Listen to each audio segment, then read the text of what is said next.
Hey beautiful people, welcome back to my YouTube channel. If you're new here, my name is Clara and I'm super delighted to have you guys back again today. So before I dive right into this video, I want to really take your time to say a big shout out to all of my new subscribers, and if you're not subscribed yet, what are you waiting for? Please subscribe and support me. It really means a lot to me. So without further ado, let's just jump right into today's video.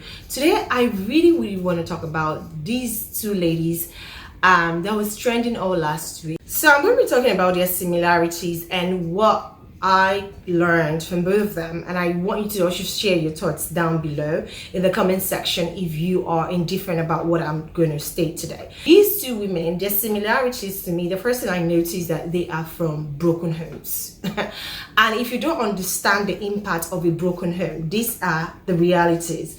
I always am a strong believer of family units and how you should work and fight for your relationship, and it comes from the foundation that I have because I saw love growing up, and that's why I have so much love to give, because in reality you can't really give what you don't have. I understand that life circumstances happen and people go through, people don't wish this for themselves, but life happens. But one thing I've noticed about people from broken home, they are always very bitter. When they now experience love, they can choke you with the last breath. They are so needy, they seek validation because of the abandonment that they had as a child. When they talk about fathers being very important in a child's life, don't take it lightly, it is true.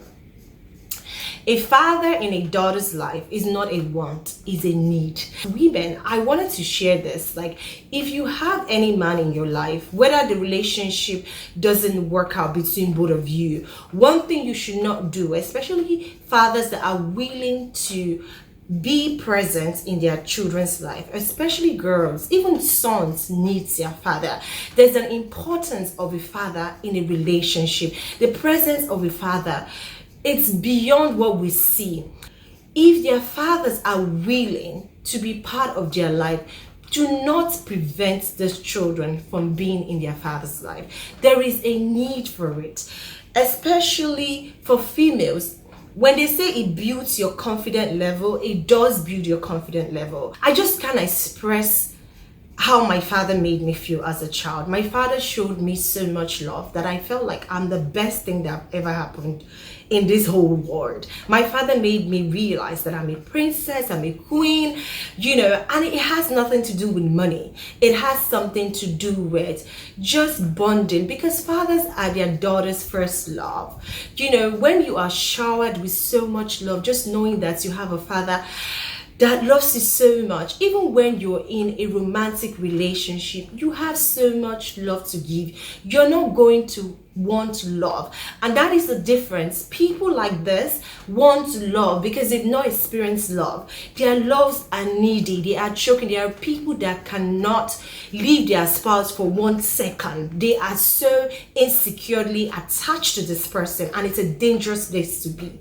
So moms, I'm begging you guys in the name of God, like, even if you don't have a good relationship with the father of your children, one lesson we have to learn from all of this is, please allow their fathers to be present in their lives. It is not about you anymore. Forget what the man had done. Think about the awareness of your child before you make any decision. And even if you guys are going to go your separate ways, ensure that you give, especially the ones willing to be present. I'm not talking about fathers that are just not there and are not willing to be there, but the fathers that are willing to be in their daughter's life. Put your selfishness aside, put your hurt aside. That is a sacrifice you have to make, not just for yourself, but for the well-being of your child. It is so important.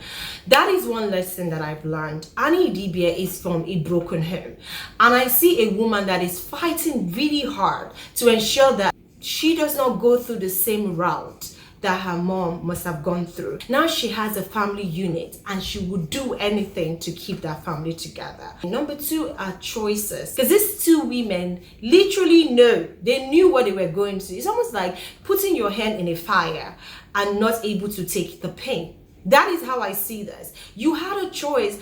in that relationship say, no, I can't deal with this man is not going to change, especially when he has done it the first time, second time, before you start having children for this person. Like in the case of Annie Dibia met Two-Face when she was 16. Two-Face was the first of everything. She said it in the reality show. So I'm thinking Two-Face is the first man that ever had any intimacy with her. She was a virgin and she was young, and they'd been loving each other even before Two-Face became a household.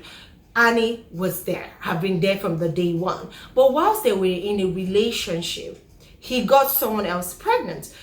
Got the other person pregnant, not once, not twice, not the third time, not the fourth time. Annie had a choice to leave that relationship, but she decided when Two-Face chose her, she felt like she's the winner.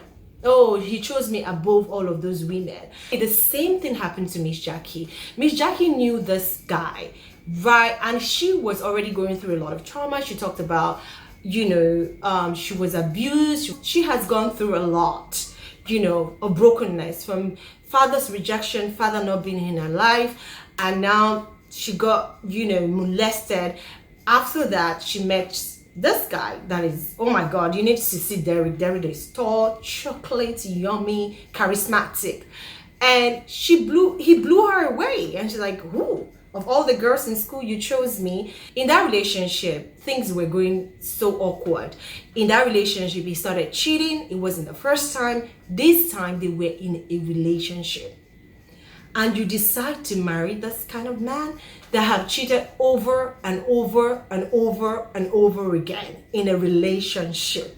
Not marriage, not that you finally found this man that is the love of your life and you didn't know that he had these attributes, and you went in with, innocently, and you find out that, oh, he has a flaw. He loves women. I'm going to give you an instance. I recently saw a video that Don Jazzy did. He said he's not a one-woman person. He doesn't understand how men will say that they go into a relationship and that's the only woman that you are attracted, that you're going to be having intercourse with for the rest of your life. That he doesn't understand that he doesn't flow like that. Now, if I'm a woman and I'm not married, and someone like Don Jazzy comes to me, and I don't like cheating, I don't like men that cheat, why would I want to marry Don Jazzy and think that he's going to change? Because he has shown me who he is. He's saying it. He's not even lying about it. He has said it over and over. He's not a one-woman person. So anyone that is going to marry Don Jazzy should be really open to know that this man is not going to be faithful to me. It's a choice. And you're going to deal with that choice. What I don't like is when people now finally go into marriage thinking they're going to change this person all of a sudden. No, it doesn't work like that, unfortunately. I encourage women these days, if you're dating someone, please begin to ask them, are you a one woman's man? Are you eventually going to think of marrying another wife? It's a question. It doesn't matter what the answer is. You have a choice now before going into it. So when I see Annie come out sometimes to talk about our relationship, come out on the internet, scream, I get angry. The only reason I'm angry with Annie is, what were you thinking? Annie knows what she's into. She is strong enough. But the only problem I have with Annie is that Annie should deal with it. That is what you have signed into.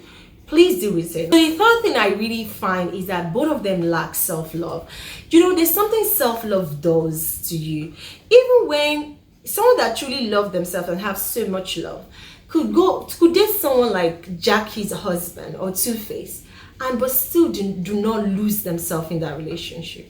Because they know who they are. When you love yourself, you see yourself as a prize. There's nothing. You have so much love to give. You're not going there to grab love. And that is what I've noticed between these two ladies. They are looking for validation. They are looking for love. They were abandoned as a child. Ladies, love yourself. Even because when you truly know who you are and you love yourself, there are ways that you resolve issues. Your love is soft. When they love like this, even when the man is so hard on you, you have a way of resolving issues. You're kind in resolving issues. You're more understanding. You're relaxed. Even in the midst of storm, you know how to handle conflicts very well because you love yourself. You choose yourself all the time. You love yourself enough to know that I'm not going to let this man make me act out of character. Self-love is very important. When you love yourself, there's this peace that comes from within. There are ways that you see life. You just see life from a peaceful way. I'm telling you, self-love is so important. Women, love yourself. Those are the three things that I really see that in these women, the similarities that I found in these women.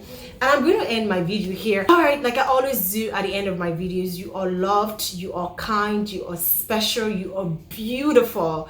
Do not let anyone tell you otherwise. And I will see you guys in my next video. Bye.